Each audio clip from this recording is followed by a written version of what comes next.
forgive me if this sounds too abstract, but also about the relationship between that, if there is for you any relation between that and a kind of music of everyday speech, a music of the everyday, which I think also seems to come up a little bit in your poem.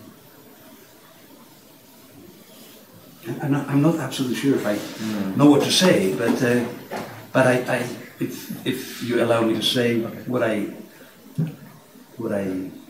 am able to say, thinking about syntax, yes, I think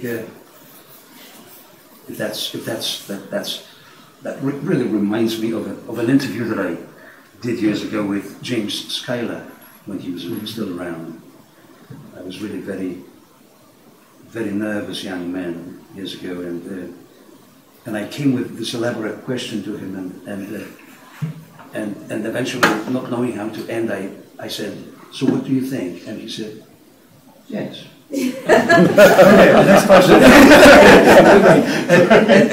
then I was even more nervous, right. And I said to him something even more elaborate, being completely wet. And he said, "No." That was really, so no, I don't think that.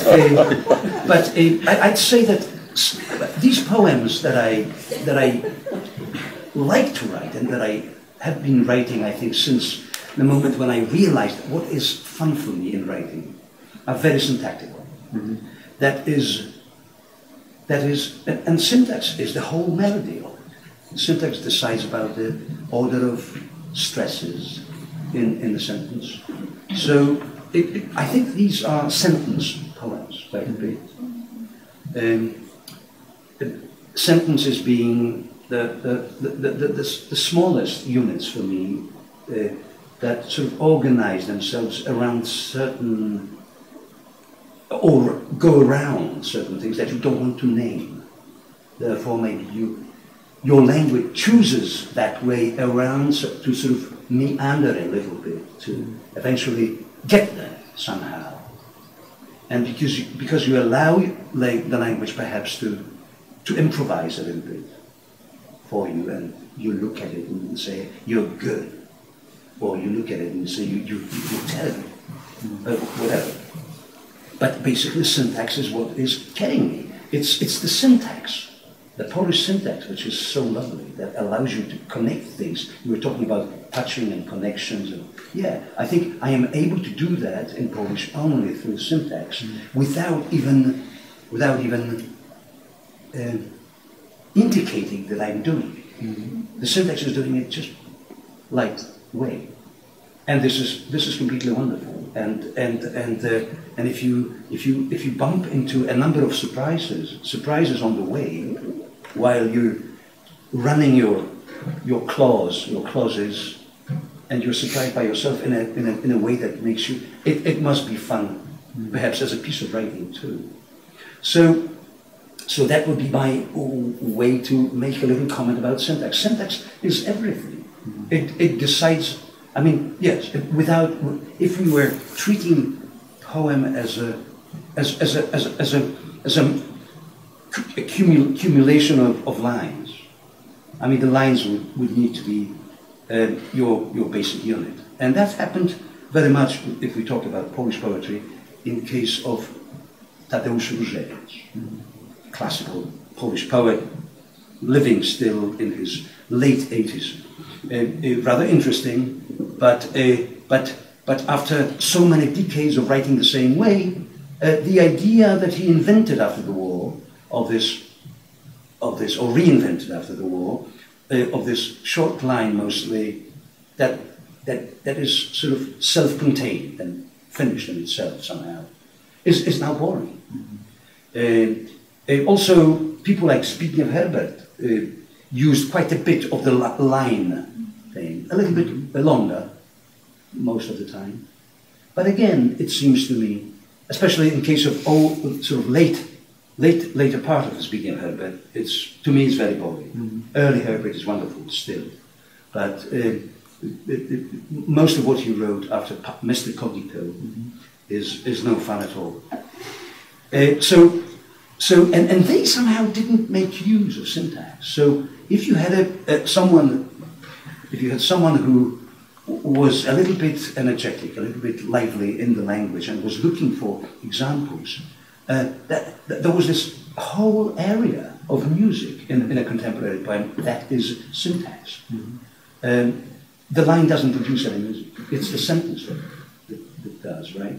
So I jumped into it, having discovered it once, and having sort of scribbling down, and I realized what syntaxes do.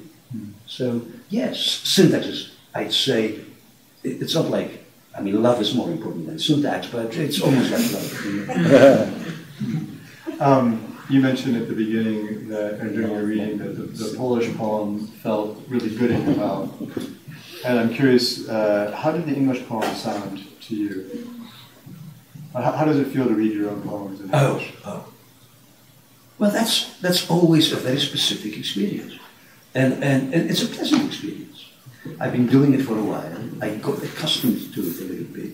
It's not that odd for me to read it in English any longer. It's also, maybe I should say that, why not? I had my hand in it.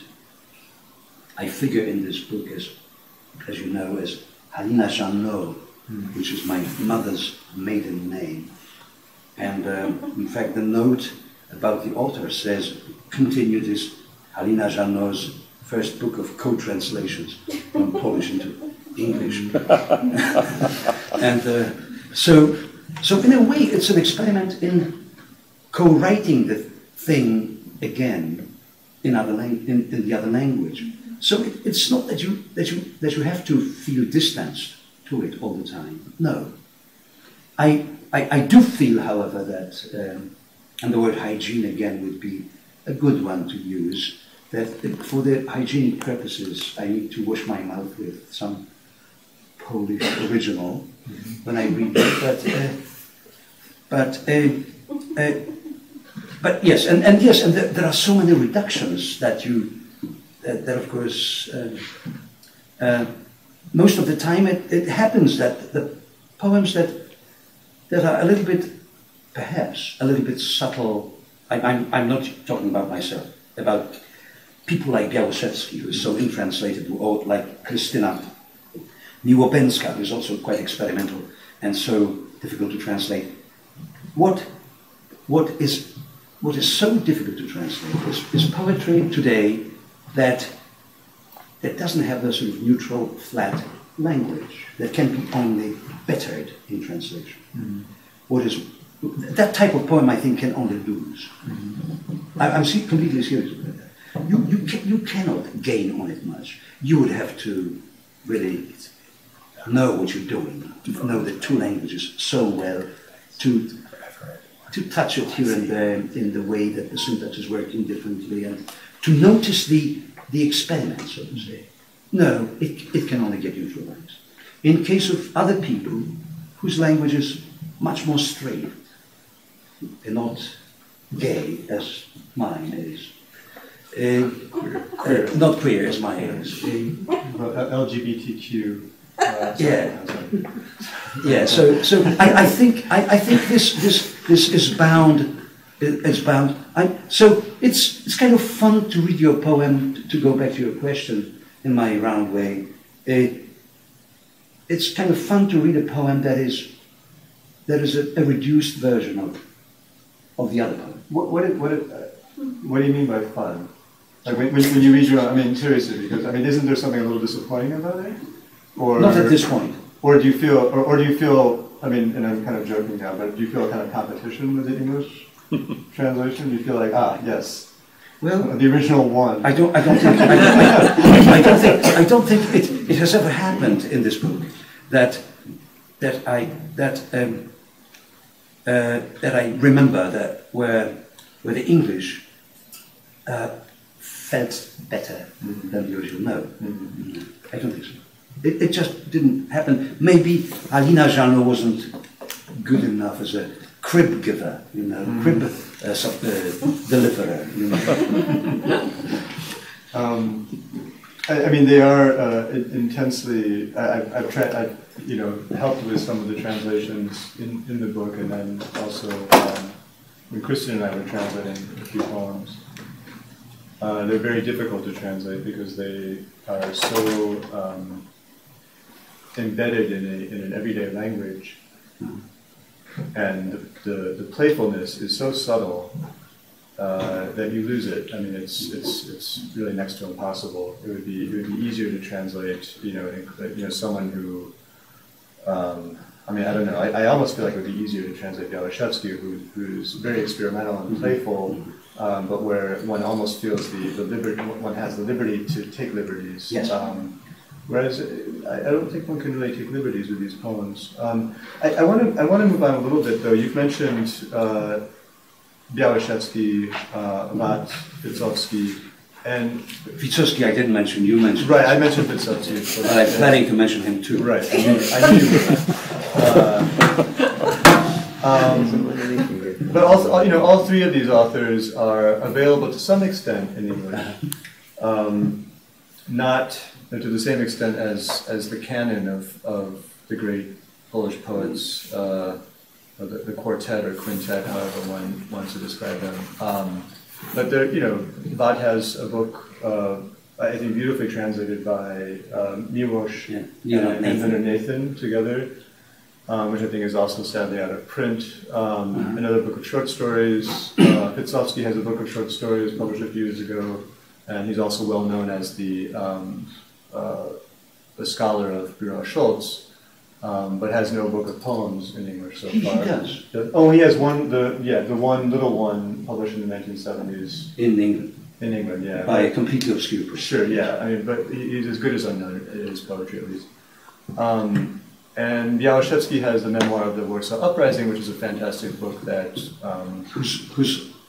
It's only the title of it that sounds so boring. Yeah, but the book is terrific. Yeah, wonderful, which is going to be republished soon, I think, by New York Review of Books. So these people are a little bit known, yes. Not necessarily in the way that you know them, of course, but maybe you could talk about them, why they're important to you.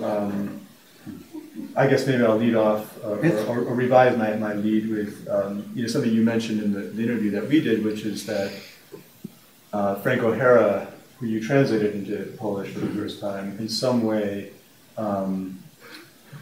probably made Białaszewski a bit easier to read for a younger generation of Polish poets. And in some ways, having Frank O'Hara, they were able to come back to Białaszewski, who had a very, maybe not similar and exact, I mean, maybe a sort of sympathetic relationship with O'Hara's sensibility. And maybe if you could talk a little bit about that and about your experience with it. Well, yeah, all right.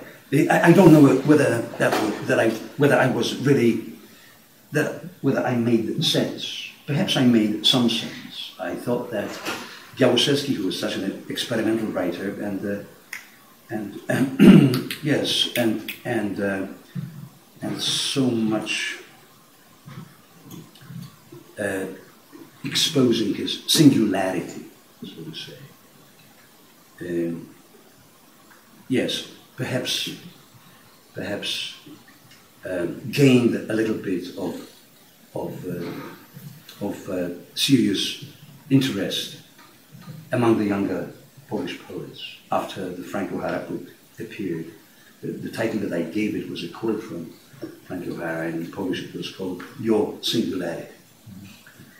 It's from one of the poems. So I think that was the case, perhaps, but the idea was that perhaps the Polish has such a wonderfully singular writer and character, and it was maybe easier, as sometimes is, to rediscover him through the foreign. Mm-hmm. Yeah, the foreign doesn't always bring itself